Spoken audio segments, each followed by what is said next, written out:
ഒരാഴ്ചക്കാലം നടന്ന സംഭവവികാസങ്ങളുമായി വാരാന്ത്യ കാഴ്ച. ഏവർക്കും സ്വാഗതം.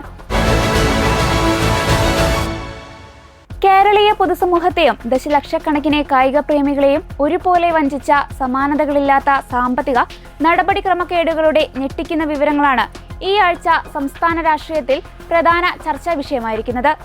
ലോക ഫുട്ബോൾ ഇതിഹാസം ലയണൽ മെസ്സിയെയും അർജന്റീന ദേശീയ ടീമിനെയും കേരളത്തിന്റെ മണ്ണിൽ എത്തിക്കുമെന്ന വമ്പൻ പ്രഖ്യാപനത്തിന്റെ പശ്ചാത്തലത്തിൽ നടന്ന വഴിവിട്ട ഇടപാടുകളും അഴിമതി ആരോപണങ്ങളുമാണ് ഇപ്പോൾ ഭരണപ്രതിപക്ഷ പോരാട്ടത്തിന് പുതിയ പ്രഹരശേഷി നൽകിയിരിക്കുന്നത്.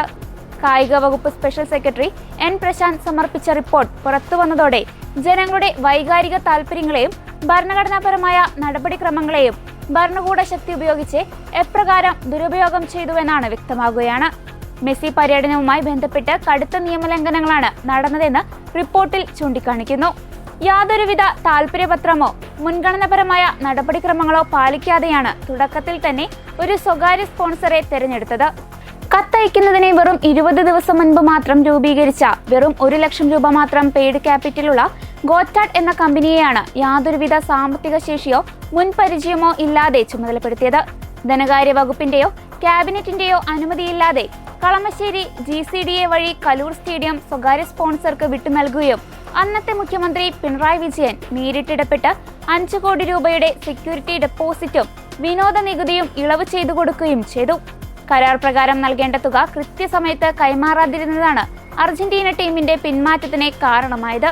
തുടർന്ന് അർജന്റീന ഫുട്ബോൾ അസോസിയേഷൻ ചുമത്തിയ പിഴ ഒഴിവാക്കാൻ അർജന്റീനയിലെ ഇന്ത്യൻ അംബാസിഡർ വഴിയും വിദേശകാര്യ മന്ത്രാലയം വഴിയും സർക്കാർ വഴിവിട്ട സഹായം തേടിയതായും റിപ്പോർട്ടുകൾ വ്യക്തമാക്കുന്നു. ഇതിനു പുറമെ മുൻ സർക്കാരിന്റെ കാലത്ത് തന്നെ കണ്ടെത്തിയ GST വെട്ടിപ്പിൽ അന്വേഷണം മരവിപ്പിക്കുകയും കായിക വകുപ്പിലെ പ്രധാന ഫയലുകൾ പലതും കാണാതാവുകയും ചെയ്തിട്ടുണ്ട്. ഈ വിഷയത്തിൽ സർക്കാരും പ്രതിപക്ഷവും തമ്മിൽ കടുത്ത വാക്പോരാണ് നടക്കുന്നത്. സംഭവത്തിൽ GST വെട്ടിപ്പും ഗുരുതരമായ ക്രമക്കേടുകളും നടന്നിട്ടുണ്ടെന്നും കള്ളപ്പണം വെളുപ്പിക്കൽ ഉൾപ്പെടെയുള്ള കാര്യങ്ങളിൽ സമഗ്രമായ അന്വേഷണം ഉടൻ പ്രഖ്യാപിക്കുമെന്നും മുഖ്യമന്ത്രി VD സതീശൻ വ്യക്തമാക്കി. സർക്കാരിനെ ഒഴിഞ്ഞുമാറാൻ കാരണം സർക്കാർ ഇതിൻ്റെ ഭാഗമല്ല. കേരളത്തിൽ വന്ന് മെസ്സി കളിക്കും എന്ന് പറഞ്ഞ് ഇപ്പം ഇത് തന്നെ കൊടുത്തത് ഇവരുമായിട്ട് എഗ്രിമെൻ്റ്, അർജന്റീനൻ ഫുട്ബോൾ അസോസിയേഷനുമായിട്ട് എഗ്രിമെൻ്റ് വെക്കാൻ ഒരു സ്വകാര്യ സ്ഥാപനത്തിന് അനുമതി കൊടുത്തതിൻ്റെ പ്രൊസീജിയർ എന്തായിരുന്നു പ്രൊസീജിയർ? എക്സ്പ്രഷൻ ഓഫ് ഇൻട്രസ്റ്റ് വിളിച്ചിട്ടാണോ കൊടുത്തത്? ഒന്നുമല്ലല്ലോ കൊടുത്തത്. ഒരു കമ്പനിക്ക് അത് കൊടുത്തു. വിപണി മൂല്യനിർണ്ണയമോ സാമ്പത്തിക ശേഷിയോ ഫണ്ടിൻ്റെ സ്രോതസ്സോ ഒന്നും പരിഗണിച്ചിട്ടില്ല. ഒരു കാര്യവും പരിഗണിച്ചിട്ടില്ല. പിന്നെ ഇത് സംസ്ഥാന ഗവൺമെൻറ്റും യഥാർത്ഥത്തിൽ ഇതിൻ്റെ പല കാര്യങ്ങളും അറിഞ്ഞിട്ടുണ്ടോ? പരസ്പര വിരുദ്ധമായ പ്രസ്താവനകളെല്ലാം ധാരാളം വരുന്നുണ്ട്. അപ്പം ഞങ്ങളത് പരിശോധിച്ചുകൊണ്ടിരിക്കുന്നതല്ലേ. പരിശോധിക്കുന്നതിന് മുമ്പ് തന്നെ എൻ്റെ മുമ്പിൽ ഒരു പരാതി കിട്ടിയപ്പോൾ തന്നെ ഞാൻ ഏതോ സ്ഥാപനത്തെ പൂട്ടിക്കാൻ വേണ്ടി ഇറങ്ങുകയാണെന്ന് പറയും. എൻ്റെ കയ്യിൽ കിട്ടിയിട്ടേ ഉള്ളൂ, ഞാൻ ഒന്നും ചെയ്തിട്ടില്ല അതിന് മീത്. അത് പഠിച്ചുകൊണ്ടിരിക്കുന്നതല്ലേ, ഞങ്ങൾ പരിശോധിച്ചുകൊണ്ടിരിക്കുന്നതല്ലേ എല്ലാ മാർഗത്തും. അത് പ്രഥമ റിപ്പോർട്ടുകൾ ഞങ്ങൾ ശേഖരിച്ചിട്ടുണ്ട്. അതനുസരിച്ച് ഗുരുതരമായ ക്രമക്കേട് അക്കാര്യത്തിലുണ്ട്. ഒന്നൊരു GST വെട്ടിപ്പ് നടന്നിട്ടുണ്ട്. 2 ആ വെട്ടിപ്പ് നടത്തിയത് കഴിഞ്ഞ ഗവൺമെൻറ്റിൻ്റെ കാലത്ത് തന്നെ കണ്ടുപിടിച്ച് നോട്ടീസ് കൊടുത്തിട്ടുണ്ട്. പക്ഷേ പിന്നീട് അതിൻ്റെ അകത്ത് അത് മരവിപ്പിക്കപ്പെട്ട പോലെ അന്വേഷണം മരവിക്കപ്പെട്ടതുപോലെയുള്ള ഒരു സ്ഥിതി പിന്നീടുള്ള 7 മാസം ഉണ്ടായിട്ടുണ്ട്. അതടക്കമുള്ള കാര്യങ്ങൾ പരിശോധിച്ചുകൊണ്ട് സർക്കാരിന് നഷ്ടപ്പെട്ട തുക ഈടാക്കുന്നതിന് വേണ്ടിയിട്ടുള്ള നടപടികൾ സ്വീകരിക്കും. അതിൻ്റെ ഉണ്ടായിരിക്കുന്ന അനാസ്ഥയെക്കുറിച്ചുള്ള അന്വേഷണം നടത്തും. അത് ധനകാര്യ വകുപ്പ് നടത്തും. അത് നമ്മൾ എല്ലാ കാര്യങ്ങളും പരിശോധിച്ചിട്ടുള്ള ഉചിതമായ നടപടി സ്വീകരിക്കുക. കാര്യത്തിൽ ഗുരുതരമായ ആരോപണങ്ങളാണ് അതുമായി ബന്ധപ്പെട്ട് വന്നിട്ടുള്ളത്, ശ്രദ്ധയിൽപ്പെട്ടിട്ടുള്ളത്. പ്രാഥമിക പരിശോധിച്ച് ഉചിതമായ നടപടികൾ സ്വീകരിക്കും. അന്വേഷണ പരിധിയിലെല്ലാം പെടുമല്ലോ. അന്വേഷണം നടത്തുമ്പോൾ എല്ലാം പെടും. എത്ര രൂപ അവിടെ കൊടുത്തിട്ടുണ്ട്, അതിൻ്റെ ആ ഫണ്ടിൻ്റെ സോഴ്സസ് എന്താണ് എന്നൊക്കെ അറിയണമല്ലോ. ഒരുപാട് കാര്യങ്ങൾ അറിയാനുണ്ട്. അല്ല, ഞങ്ങൾ പ്രാഥമികമായി സംസ്ഥാന ഗവൺമെൻറ് അന്വേഷിച്ച് അത് കേന്ദ്ര ഏജൻസികൾ അന്വേഷിക്കേണ്ട ആവശ്യമുണ്ട് എന്ന് നമുക്ക് തോന്നുമ്പോഴാണല്ലോ നമ്മൾ അങ്ങോട്ട് റെഫർ ചെയ്യണത്. പ്രാഥമികമായ പരിശോധനകൾ പൂർത്തിയാക്കിയിട്ടാണ് ഏത് തരത്തിലുള്ള അന്വേഷണം വേണമെന്ന് തീരുമാനിക്കുന്നത്. അത് ഈ പറയുന്നത് പോലെ FCRI ആക്ടിൻ്റെ വയലേഷനോ അങ്ങനെ എന്തെങ്കിലും സംഭവങ്ങൾ ഉണ്ടെങ്കിൽ അപ്പോൾ ആലോചിക്കും. ഇപ്പോൾ നമ്മൾ ഇത് പരിശോധിച്ചുകൊണ്ടാണ്. അപ്പോൾ ഉചിതമായ ഒരു അന്വേഷണം വേണം എന്നുള്ളൊരു അഭിപ്രായത്തിലേക്കാണ് എത്തുന്നത്. അത് ഏത് തരത്തിലുള്ള അന്വേഷണം വേണമെന്ന് അടുത്ത ദിവസങ്ങൾ പ്രഖ്യാപിക്കും. അല്ല, അതെല്ലാം നമ്മൾ പരിശോധിച്ചുകൊണ്ടിരിക്കുകയാണ്. അല്ല, താങ്കൾ ഈ പറയുന്ന കാര്യങ്ങളെല്ലാം സർക്കാരിൻ്റെ അന്വേഷണ പരിധിയിലാണ്. അന്വേഷണത്തിന് നമ്മൾ ഏതെല്ലാം കാര്യങ്ങൾ അന്വേഷിക്കണമെന്ന് അന്വേഷണ ഏജൻസിയെ ഏൽപ്പിക്കുമ്പോൾ കൊടുക്കേണ്ട ടേംസ് ഓഫ് റെഫറൻസ് ആണ് അങ്ങ് ഇവിടെ സൂചിപ്പിച്ച കാര്യങ്ങളെല്ലാം വരും അതിൻ്റെ അകത്ത്. അതെല്ലാം വരുമല്ലോ, സ്വാഭാവികമായിട്ട് വരുമല്ലോ, എല്ലാം വരും. സ്റ്റേറ്റ് ഗവൺമെൻറ്റിൻ്റെ റോൾ എന്തായിരുന്നു? സ്റ്റേറ്റ് ഗവൺമെൻറ്റിന് എന്ത് റോളായിരുന്നു ഇക്കാര്യത്തിൽ ഉണ്ടായിരുന്നത്? സ്റ്റേറ്റ് ഗവൺമെൻറ് സ്റ്റേറ്റിൻ്റെ താല്പര്യങ്ങളിലൂടെ പ്രൊട്ടക്റ്റ് ചെയ്തോ? ഈ പറയുന്ന ഏജൻസി ഈ കാര്യത്തിൽ ഏതെങ്കിലും തരത്തിലൊരു മുതലെടുപ്പ് നടത്തിയോ? തുടങ്ങിയുള്ള കാര്യങ്ങളെല്ലാം അന്വേഷണ പരിധിയിൽ വരും, അന്വേഷണ കാര്യങ്ങൾ വരും. അതേസമയം സ്പോൺസറുടെ സാമ്പത്തിക സ്രോതസ്സും റിപ്പോർട്ടർ ചാനൽ ഉടമസ്ഥതയുമായി ബന്ധപ്പെട്ട ആരോപണങ്ങളും അന്വേഷിക്കണമെന്ന് BJP സംസ്ഥാന അധ്യക്ഷൻ രാജീവ് ചന്ദ്രശേഖർ ആവശ്യപ്പെട്ടു. എന്നാൽ ഇപ്പോൾ ഉയരുന്ന ആരോപണങ്ങളിൽ കഴമ്പില്ലെന്നും ഇപ്പോഴത്തെ യഥാർത്ഥ പ്രശ്നങ്ങളിൽ നിന്ന് ശ്രദ്ധ തിരിക്കാനുള്ള ശ്രമമാണിതെന്നും പ്രതിപക്ഷ നേതാവ് പിണറായി വിജയൻ തിരിച്ചടിച്ചു. പലതരത്തിലുള്ള പല തലങ്ങളിൽ ഉദ്യോഗത്തിലിരിക്കുന്നവരുണ്ട്. ഈ ഉദ്യോഗത്തിൻ്റെ ഒരു പ്രശ്നം എന്താണെന്ന് പറഞ്ഞാൽ, ആ ഉദ്യോഗത്തിലിരിക്കുന്നവർ കുറച്ചു കാലം ആ ഉദ്യോഗസ്ഥരായിരിക്കുമ്പോൾ അതിനനുസരിച്ചുള്ളൊരു ജീവിതക്രമം അവർ ജീവിച്ചു പോവുകയാണ്. നമ്മളൊരു ഗവൺമെൻറ് വന്നു, ഈ പിരിച്ചുവിടാൻ പറ്റുന്ന ആളുകൾ ആരൊക്കെയാണ് എന്ന് നോക്കലല്ല ആദ്യത്തെ ഗവൺമെൻറ് പണി. ഞങ്ങളാ നടപടി ഏതായാലും എടുത്തില്ല. നേരത്തെ ഇരിക്കുന്നവരാരാണോ അവരവിടെ ഇരിക്കട്ടെ എന്ന നിലപാട് എടുത്തു. അവരെ ആരെയും പിരിച്ചുവിടാൻ ഞങ്ങൾ പോയില്ല. ഇപ്പോൾ കാണുന്നത് എന്താ? താൽക്കാലിക ജീവനക്കാരെ ആകെ പിരിച്ചുവിടുന്നു. ഈ പറഞ്ഞ കുടുംബശ്രീ അടക്കമുള്ള മേഖലകളിൽ വലിയ തോതിലുള്ള അസ്വസ്ഥതകളുണ്ടാക്കും. 10,000-കണക്കിന് ആളുകളാണ് ഇപ്പോൾ തൊഴിലില്ലാത്തവരായിട്ട് മാറുന്നത്. എത്ര ക്രൂരമായ നടപടിയാണെന്ന് നോക്കണം. അങ്ങനൊരു ഗവൺമെൻറ് ചെയ്യാൻ പാടുണ്ടോ? ഇതെല്ലാം എന്തിനാണ്? ഇത്തരം നിയമനങ്ങളുടെ പിന്നിലുള്ള സാധാരണ നടക്കാൻ പാടില്ലാത്ത കാര്യങ്ങൾ നടത്തിക്കുന്നതിനുള്ള വഴിവിട്ട നീക്കങ്ങളാണ്. അതാണ് ഉണ്ടാകുന്നത്. അപ്പം അത് ഒരു ഗവൺമെൻറ്റിന് ഭൂഷണമായിട്ടുള്ള കാര്യമല്ല. മെസ്സി നമ്മുടെ ലോകത്തിൻ്റെ മുന്നിലുള്ള ഒരു കായിക പ്രേമികളുടെയും എല്ലാവരുടെയും ഒരു നല്ല മനസ്സോടെ കാണുന്നൊരു വ്യക്തിയാണല്ലോ അദ്ദേഹം. നല്ല രീതിയിൽ കേരളത്തിൽ അദ്ദേഹത്തിന് ആരാധകരെ പോലെ തന്നെയുള്ള ആളുകളുണ്ട്. എല്ലാവർക്കും അറിയാലോ. അത് നമുക്ക് നല്ലൊരു സ്പോർട്സ് സംസ്കാരമാണല്ലോ കേരളത്തിലുള്ളത്. ഒരു ഘട്ടത്തിൽ മെസ്സിയുടെ സന്ദർശനവുമായി ബന്ധപ്പെട്ട ചില പ്രശ്നങ്ങൾ ഇവിടെ ഉണ്ടായിരുന്നുള്ളത് വസ്തുതയാണ്. അതിൻ്റെ ഭാഗമായി ആ ടീം അവർക്ക് വരുന്നതിനാവശ്യമായ നടപടികൾ സ്വീകരിക്കുന്നതിൽ ചില നടപടികൾ ഉണ്ടായി എന്നതും നമ്മൾക്കെല്ലാം അറിയാവുന്ന കാര്യമാണ്. ആ കാര്യത്തിൽ അന്ന് കാര്യങ്ങൾ കൈകാര്യം ചെയ്ത മന്ത്രി എന്ന നിലക്ക് ശ്രീ അബ്ദുറഹ്മാൻ തന്നെ കാര്യങ്ങൾ വ്യക്തമാക്കിയിട്ടുണ്ട്. അതിനകത്ത് ഈ പറയുന്ന തരത്തിലുള്ള ഒരു പ്രശ്നവും അടങ്ങിയിട്ടില്ല.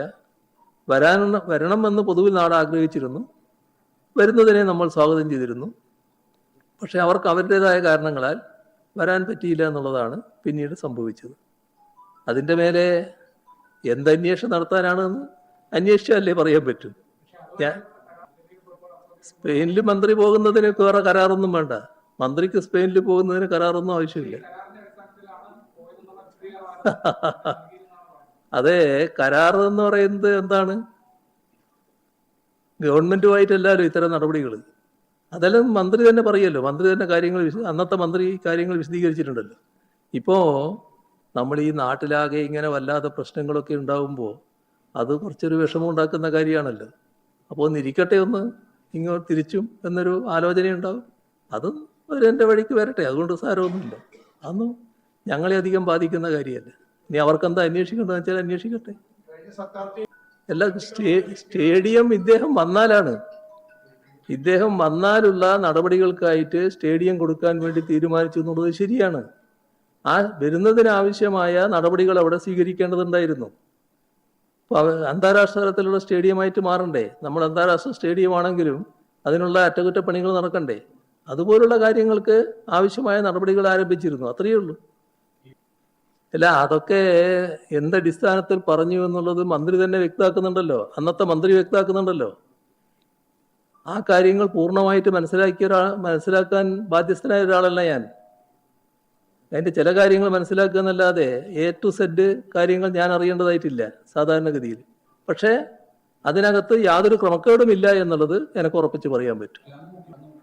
എന്താണ്, മെസ്സിയെ കൊണ്ടുവരുന്നതിനാവശ്യമായ നടപടികളാണ് ആദ്യം തുടങ്ങിയത്. അതിൻ്റെ ഭാഗമായിട്ട് നല്ല മുന്നേറ്റം ഉണ്ടായിട്ടുണ്ട്. അതിൻ്റെ ഭാഗമായി ചില ധാരണകളും ഉണ്ടായിരുന്നു എന്നുള്ളത് വസ്തുതയാണ്. അതിൻ്റെ കടലാസുകൾ തൻ്റെ കയ്യിലുണ്ട് എന്ന് അന്നത്തെ മന്ത്രി അബ്ദുറഹിമാൻ പറഞ്ഞു കഴിഞ്ഞല്ലോ. അപ്പോൾ അത് കൂടുതൽ നിങ്ങൾ അദ്ദേഹത്തോട് ചോദിച്ചാൽ കിട്ടും.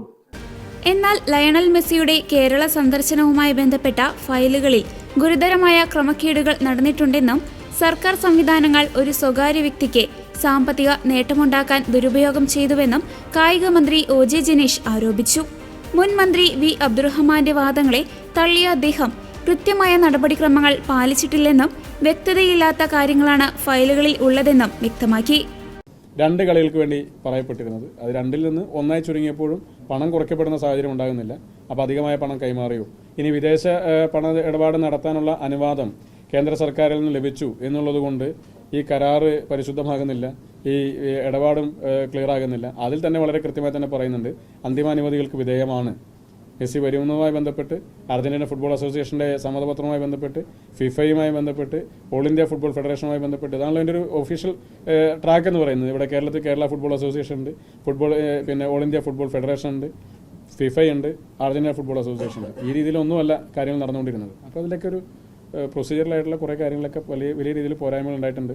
സ്പോൺസർഷിപ്പിനെ സംബന്ധിച്ചിട്ട് വെറുമൊരു സ്പോൺസർഷിപ്പ് അല്ലല്ലോ, ഒരു വലിയ വാണിജ്യ കരാറാണ്. നേരത്തെ പറഞ്ഞ പോലെ ലാറ്റിൻ അമേരിക്ക ഒഴികെയുള്ള മറ്റെല്ലാവരുടെയും സംരക്ഷണാവകാശമുണ്ട്. പരസ്യം, ലൈസൻസിങ്, അതിൻ്റെ ഭാഗമായിട്ടുള്ള 70% വരുമാനം RBCക്കും 30% വരുമാനം AFAക്കുമാണെന്നുള്ളതാണ് അറിയപ്പെടുന്നത്. അപ്പോൾ സർക്കാർ സംവിധാനങ്ങളും സംസ്ഥാനത്തിൻ്റെ പേരും ഉപയോഗിച്ച് ഒരു സ്വകാര്യ കമ്പനി നടത്തിയ ഒരു വലിയ വാണിജ്യ ഇടപാടിൻ്റെ ഇടനിലക്കാരായി നിൽക്കേണ്ട ബാധ്യത ഗവൺമെൻറ്റിനുണ്ടായിരുന്നില്ല, ഗവൺമെൻറ് സംവിധാനങ്ങൾക്കുണ്ടായിരുന്നില്ല. അതിലെങ്ങനെയാണ് മറ്റു കാര്യങ്ങൾ ഉണ്ടായെന്നുള്ളത് സംബന്ധിച്ചുള്ള കാരണം അത് കായിക വകുപ്പിൻ്റെ കീഴിൽ മാത്രം നിൽക്കുന്ന കാര്യമല്ല എന്നുള്ളതുകൊണ്ടാണ് ധനവകുപ്പും നിയമവകുപ്പും ആ വിഷയത്തിൽ പരിശോധന നടത്തേണ്ടതുണ്ട് എന്നുള്ളതുകൊണ്ടാണ് അത് കൈമാറിയത്. ധനവകുപ്പ് നേരത്തെ തന്നെ കഴിഞ്ഞ ഗവൺമെൻറ് സമയത്ത് തന്നെ ഈ വിഷയവുമായി ബന്ധപ്പെട്ടൊരു അന്വേഷണം നടത്തുകയും അതിൻ്റെ ഭാഗമായി ചില കണ്ടെത്തലുകൾ നടത്തുകയൊക്കെ ഉണ്ടായിട്ടുണ്ട്. പക്ഷേ ആ അന്വേഷണം പിന്നീട് മുന്നോട്ട് പോയില്ല. അത് ഇടയ്ക്ക് വെച്ച് എവിടെ വെച്ച് നിന്നുപോയി. എവിടെ വെച്ച് നിന്നു എന്നുള്ളത് അടുത്ത പരിശോധനയിൽ വ്യക്തമാക്കപ്പെടും. അപ്പോൾ അത് ഈ ഗവൺമെൻറ് മാത്രം കണ്ടെത്തിയ കാര്യങ്ങളല്ല. അത് കഴിഞ്ഞ ഗവൺമെൻറ് സമയത്ത് തന്നെ ധനവകുപ്പിൻ്റെ ഭാഗത്തുനിന്ന് ഇതിലൊരു അന്വേഷണം ഉണ്ടായിരുന്നു. ഇനി ഇതുമായി ബന്ധപ്പെട്ട മറ്റ് വിശദമായ കാര്യങ്ങൾ ധനവകുപ്പിൻ്റെയും നിയമവകുപ്പിൻ്റെയൊക്കെ അന്വേഷണത്തിൻ്റെ അടിസ്ഥാനത്തിൽ റിപ്പോർട്ടിൻ്റെ ഭാഗമായിട്ടൊക്കെ പുറത്തു വരേണ്ട കാര്യങ്ങളാണ്. അതാണ് അതേപ്പറ്റി പ്രാഥമികമായിട്ട് ഇപ്പോൾ പറയുന്നത്. വ്യക്തമായിട്ടൊരു അന്വേഷണം വകുപ്പ് തലത്തിൽ നടന്നല്ലോ, അതുകൊണ്ടാണല്ലോ അത് കൈമാറിയത്. ഇനി ബാക്കി വ്യക്തമായിട്ടൊരു അന്വേഷണം, അത് ഏത് അന്വേഷണം വേണമെന്നുള്ളതിനെ സംബന്ധിച്ചിട്ട് ഗവൺമെൻറ് ആലോചിച്ച് തീരുമാനിക്കും.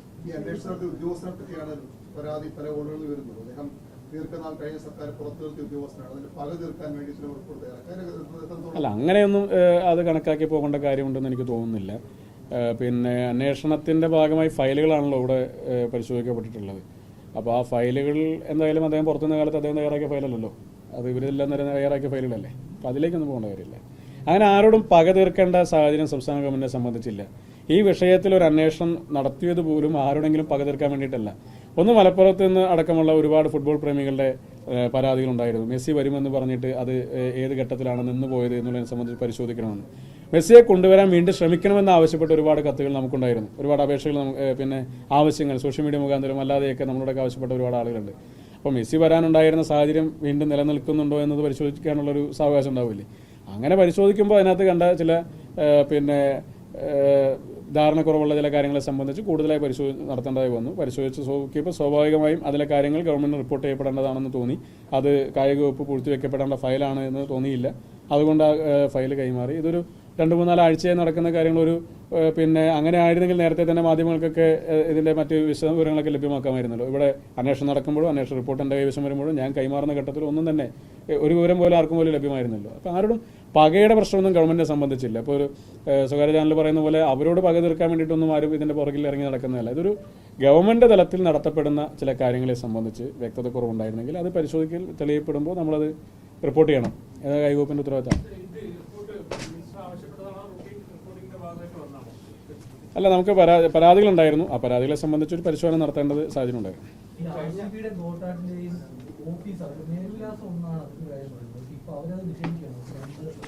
ഫയലുകളിൽ കാണിക്കപ്പെട്ടിരുന്ന അങ്ങനെയാണ്. ഫയലുകളിൽ കാണിക്കപ്പെട്ടിരുന്ന വിവരങ്ങൾ ആ തരത്തിലാണ് ഉണ്ടായിരുന്നത്. അതൊരു ഒരൊറ്റ ഫിനാൻഷ്യൽ എക്കോസിസ്റ്റത്തിൽ പെടുന്നതായിട്ടാണ് ഫയലിൽ പരിശോധിക്കുമ്പോൾ മനസ്സിലാക്കപ്പെട്ടിരുന്നത്.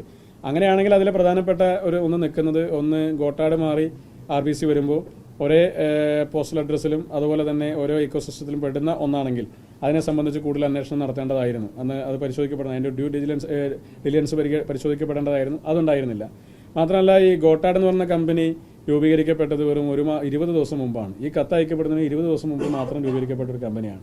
1 ലക്ഷം രൂപയും മറ്റുമാണ് അവരുടെ പെയ്ഡ് അപ്പ് ക്യാപിറ്റൽ. അപ്പോൾ അങ്ങനെ ഒരു കമ്പനി പറയുകയാണ് ഞങ്ങൾ മെസ്സിയെ കൊണ്ടുവരാം എന്ന് പറഞ്ഞാൽ ഗവൺമെന്റിന് സ്വാഭാവികമായിട്ട് അത് പരിശോധിച്ചിട്ട് വേണമല്ലോ അതിന് മറ്റ് കാര്യങ്ങളിലേക്ക് കടക്കാൻ. അവർ മുൻകാലങ്ങളിൽ ഇത്തരത്തിലുള്ള അന്താരാഷ്ട്ര നിലവാരമുള്ള പ്ലേയേഴ്സിനെ ഇന്ത്യയിലേക്ക് എത്തിച്ച ഒരു ഏജൻസിയാണോ? അന്താരാഷ്ട്ര നിലവാരമുള്ള ഏതെങ്കിലും മത്സരങ്ങൾ സംഘടിപ്പിക്കപ്പെട്ട മുൻപരിചയം അവർക്കുണ്ടോ? അവർക്ക് ഇതിനു മുമ്പ് ഏതെങ്കിലും വലിയ രീതിയിലുള്ള ബ്രാൻഡിംഗ് നടത്തിയുള്ള പരിചയങ്ങളുണ്ടോ? അവരുടെ പെയ്ഡ് അപ്പ് ക്യാപിറ്റൽ പോലും 1 ലക്ഷം രൂപ മാത്രമാണെന്നിരിക്കെ കോടാനുകോടി ചെലവ് വരുന്ന ഒരു ഇവന്റ് നടപ്പാക്കി എടുക്കാനുള്ള മുഴുവൻ ചെലവും അവർ വഹിക്കാമെന്നാണ് അവർ കത്തിൽ തന്നെ പറഞ്ഞിട്ടുള്ളത്.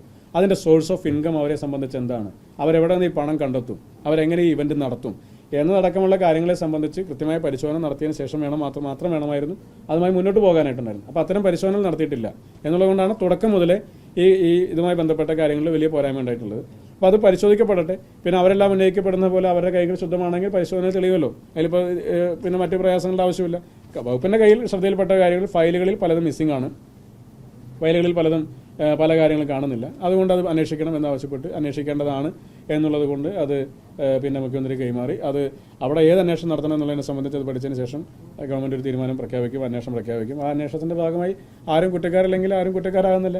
അതല്ല, ആരെങ്കിലും കുറ്റക്കാരാകുന്നുണ്ടെങ്കിൽ സ്വാഭാവികമായും മറ്റു നടപടി എടുക്കേണ്ടതായിട്ട് വരും. അത്രേ കാര്യത്തിലുള്ളൂ.